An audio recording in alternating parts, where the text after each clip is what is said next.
welcome to episode 4 of Something to Talk About. Hello. I'm Abby. I'm Jorie.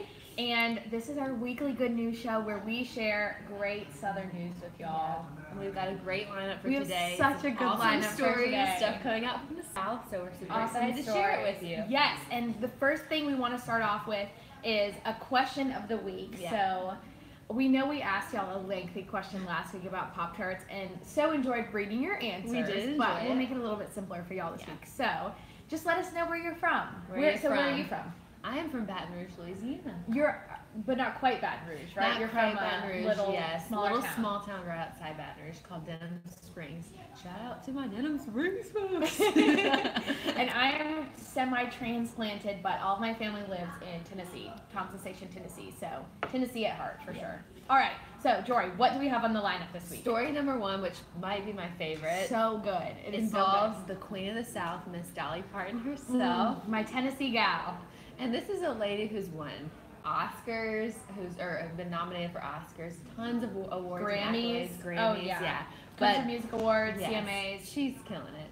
But what this story is about is her nonprofit organization called Imagination Library. I love Imagination Library. Where she donates books to children who may not be able to get them otherwise. And this week, Tuesday to be exact, she just donated her 100 millionth book, which is mind-blowing. It's incredible. So this Yeah. organization started all the way back in 1995, and she was donating to books to kids in Tennessee. Yeah. And now it's 1 million books per month to kids Worldwide. all Yeah. over the world, which is incredible. Like So what? cool. What better gift could you give a kid than encouraging a kid to read? Yeah, books take us to different places, and we learn so many things from them. Oh And, yeah. Oh my gosh. What was your favorite book growing up as a kid? Oh my gosh. Did I just put you on the spot? You did, but the first thing that came to my mind was the Junie B. Jones series. I love Junie B. Jones. That's so fun. What about you?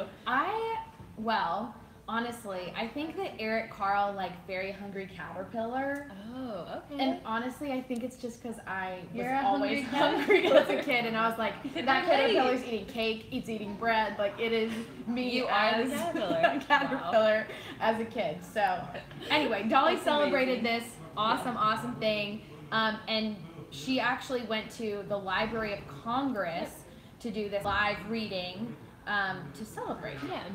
of her book, A Coat of Many Colors. Yes. So, Which is also a great Lifetime movie if you haven't seen it. yes. So anyway. Also Dolly Parton. Love She's her. she can do no wrong in my eyes, or most people's eyes, I think. I also think it's really neat. So she said in this article that Imagination Library is the most precious thing she's done in her life. And so just looking at someone like Dolly Parton, who, like Jorie said, has a ton of awards, and she's done an a icon. lot of Yeah. things in her life. I think that's really special. And she mentioned like her dad couldn't read and write, and that always kind of bothered him. So she wanted to do something in celebration of him, and it's just a beautiful story. I remember her once saying that because she doesn't have any children of her own, she kind of, feels like the world's children are her own children. Isn't that which so I think beautiful? is so beautiful, and like she's really taking that to heart and doing something that truly makes a difference. So I love that. yeah, it's I awesome. think the world can unite over our love for Dolly. Yeah, because the world just needs more Dollies. yeah, you know? exactly, exactly. That's awesome. Next up, this story, I think it's hilarious. Jorie's undecided. Yeah. There are identical twin sisters marrying identical twin brothers, and it honestly gets a little bit deeper than that. So this is in Green Bay, Virginia. These two sets of twins will be marrying each other in a joint wedding this summer. So that's their first, well, not their first, but their first of many twin things, okay? So Jeremy and Josh Salyers proposed to Brianna and Brittany Dean on February 2nd. These folks look identical. Can't tell them apart, You folks. cannot tell them apart. And, well, to make it easier on us, they wear the exact same outfits. So, how helpful. More power to you. But the proposal happened at Twin Lakes State Park, and the couples actually met each other 6 months ago at the Twin Days Festival in Twinsburg, Ohio. You can't make this stuff up. You literally cannot make this stuff up. So just to give y'all a little peek at what they look like, like I said, matching outfits. That is the ultimate double trouble moment. Can you imagine like holiday parties? And God forbid, one of the couples has like a set of twins. It's gonna be absolutely bonkers. I honestly hope they both have twins and then they all wear matching outfits. Oh. Can you imagine beach photos? Southern beach photos. Just a lot of like, all in white on the beach. Man. Wow. What a time. Anyway, I thought that was great. So congratulations to those two very happy couples. Yeah. What are you, double in-laws? No, not in-laws. No. We hope you get to twinning for the rest of your life. Hashtag twinning, people. Hashtag twinning. Story number 3. Coming at you hot. So, have you ever wondered which airline loses your luggage most often? That is the most frustrating thing. It is so annoying. It's only happened to me once, and luckily I was heading home, so I had stuff at home to... That's good. Yeah, but it happened to my best friend's mom. We were heading to New York, lost her entire bag. So she got to the city. She was like, I hope you guys like this outfit. Oh my gosh. I feel like that is the cliche moment of like when you buy the I Heart NY shirt. Yes, and like absolutely. It's almost like a Mary-Kate and Ashley throwback to New York Minute. But anyway, continue. Yeah. So, but actually, you feel like it happens often because I feel like the one time it happens to you, you just remember it always, and people are constantly talking about it. But it turns out it only happens on average to 2 or 3 people every 1,000 people. So it really is not happening that often. Yeah. But when it happens to you, you feel like it's the end of the world. Yeah. But anyway, so these are this article. You guys should definitely go check it out. Has 1 to 12 from the best airlines, the ones who lose your luggage least often to most often. Okay, so who won? Who was the best? The best was Spirit Airlines, people. Isn't that a little surprising? I'm honestly... You're not surprised? I'm not surprised. I feel like Spirit does a great job. They do. I've never been sad with them. So how often do they lose your luggage? 1.61 out of 1,000. Or 1,000? It's out of 1,000. Wow. Yeah. Okay. So hardly ever. Yeah. Basically. Very, very hardly ever. And the worst one was ExpressJet, which to be honest I've never heard of. From Atlanta. It's a little local. It's all right. You know what? Only up from here. ExpressJet. It was 3.88. It was 3.88 people on average out of 1,000. And then I guess too, just for comparison's sake, so our more popular airlines, Delta was at 1.82, United was at 2.38. So we're still kind of around the 2 to 3 passengers range, right? So but it wasn't that much of a difference. Spirit. It's awesome. Spirit's number 1. Something to keep in mind, I guess, when you're deciding which airlines to pick. Absolutely. That might be kind of a deciding factor. Yeah, it could be. All right, next up. This is interesting, and this is a little bit more science-y, but we thought this was very interesting. A lot of Southerners, have farms, and a lot of people I know harvest their own eggs from their own chicken coops, which I think is awesome. So cool. And even if you don't have your own chicken coop, you can get them from your farmer's market, and they're so great.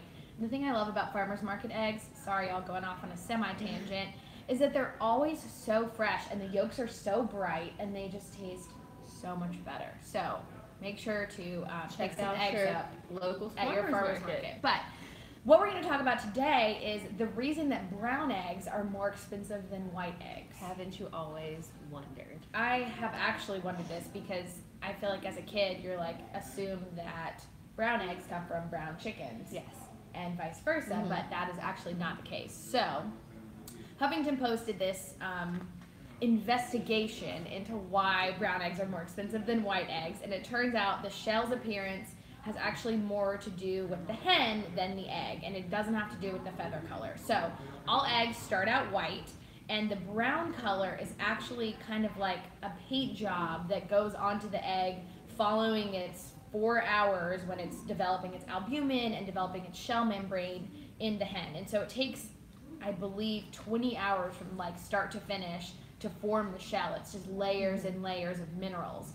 And so at the very, very end of this process, the pigment is added. And the guy who they interviewed about this, he is a research food technologist at the U.S. Department of Agriculture, so he knows what he's talking about.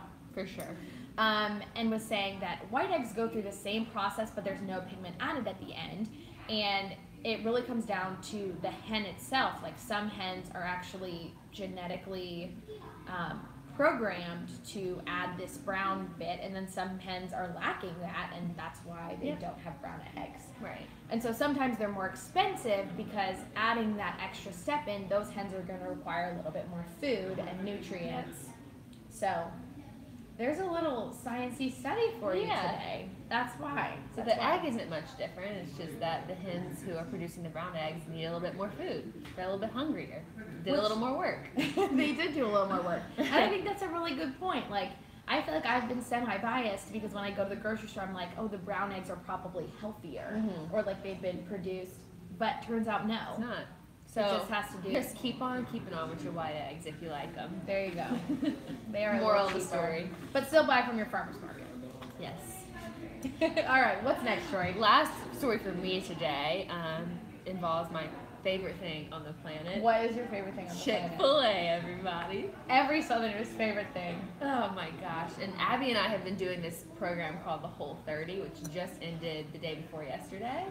And I celebrated today by eating lunch at Chick-fil-A. And I actually had not read this article until after I got back. Had I known, things would have been different. But the title of this article is Chick-fil-A's Secret Menu Will Blow Your Mind. And that is not a lie. I love a good secret menu. I love a good secret menu. And guys, all you have to do is ask. It's not, you don't need a password. You don't need to pay more money. You just got to ask them and they might have it. So this article, definitely check it out. It just kind of details all of everyone's favorite secret menu items. I've highlighted a few. What are your favorites? What are your favorites? The root beer float. I mean, that's something like, and you know how good Chick-fil-A's ice cream is. So just think of that ice cream in a root beer float. You know what I'm saying? I'm honestly kind of disappointed in myself that I have not yet asked for this. We're going to have to go check it out. You know what? If you've had the root beer float, comment below. Just tell us how it was. Yeah, tell us how it is. And I feel like that's manageable too. You know, like sometimes with the secret menus, especially with Starbucks, like there's this extensive internet secret menu, and I feel like they might get a little aggravated if you ask for these 18 editions and 4 pumps of this, 2 shots of that. A root beer float, that's pretty totally simplistic. Easy. Little root beer. They're not gonna be mad at you. They're gonna be like, sure, ice cream for everyone. Exactly. Chick-fil-A employees. Number 2, I highlighted was a nice grilled cheese, which Chick-fil-A sounds delicious. Yes. They're known for their chicken, so I don't know how this would be, but I'm definitely curious. Try it out. Oh, I'm sure it'd be so good. And then also, just some other fun things for you to remember. You can order any sandwich on the menu double decker, which means you get double the patties. Double the fun. Double the patties, double the fun. Or you can spring for a chicken quesadilla, which apparently most of the locations have tortillas. Yeah. And honestly, I think my favorite, and this is not amazing. Something that I am completely willing to try, but if you have the guts to try this out, please go to your Chick-fil-A and let us know how it is. Okay, this is called the Double Double Down. The Double Double Down. Yeah. And it is a bunless sandwich, but without the bun, we have replaced that bread with 2 slices of fried chicken. And then there's 2 extra fried chicken patties that are layered with cheese and bacon. So it's like fried chicken, chicken patty, cheese bacon, fried chicken patty, fried chicken. Which sounds like insane. A lot of fried chicken. Someone has actually lost their ever-loving mind. But I think it's so great the fact that this is on the menu that someone has ordered. Oh yeah, probably more than just someone. Probably a lot of people. It sounds like a fork and knife situation. I don't think you could just...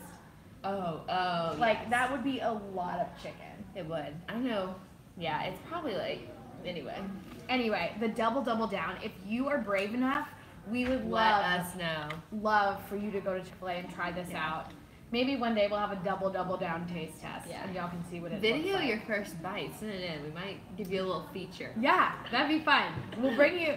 We will talk about you on our show if you try the double down. Okay, and the last story for today, an awesome way to cap off Southern news. Yeah.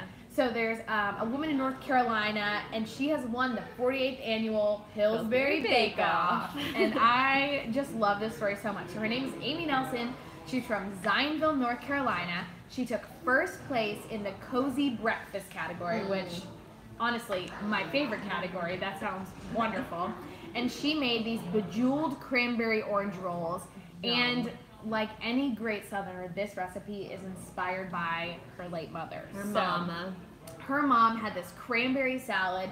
It was a congealed cranberry salad, just as all great Southern moms have. It had gelatin, cranberries, oranges, pineapple, nuts, and it's so good that Amy has actually said that this is the reason her husband married her. So she is planning for this Pillsbury Bake Off and trying to figure out what she wants to submit. Back in November, she said she was writing on and off on her contest submission for 2 days, which I can only imagine is a crazy intensive process. And she was thinking about these orange rolls, which Pillsbury has, which you were saying that you love. My dad makes them for our family all the time. They're delicious. It's like a cinnamon roll, but orange flavor instead of cinnamon, and it is sounds so good. So good, yes, it's delicious. So she took those orange rolls and she dolled them up a little bit. So she actually made a filling for these rolls, similar, like with the flavors that were inspired by her mom's recipe. So she used like cranberries, ginger ale, crushed pineapple, and then she put some toasted walnuts, and then she baked those.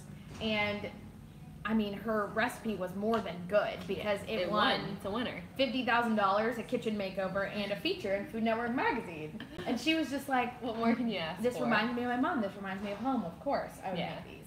Orange roll meets congealed salad. And it's a $50,000 good recipe. Yeah. So I would love to try that. I think it sounds something incredible. I want to be a part of. Oh, yeah. So congratulations to Amy Nelson. We are not surprised at all that a Southerner took the title of winning the annual Bake Off contest. But we would love to try your rolls and can't wait. You can find the recipe online, and in the articles, we will post all the articles for y'all so you guys can delve a little deeper into what we've talked about today. But definitely don't forget to comment where you're from. We'd love to know. We would love to know. And we appreciate you joining us this thanks week. for tuning in. And don't forget, next Thursday at 3 p.m. Next Thursday at 3 p.m. Thanks y'all so much. Have a great weekend. Bye.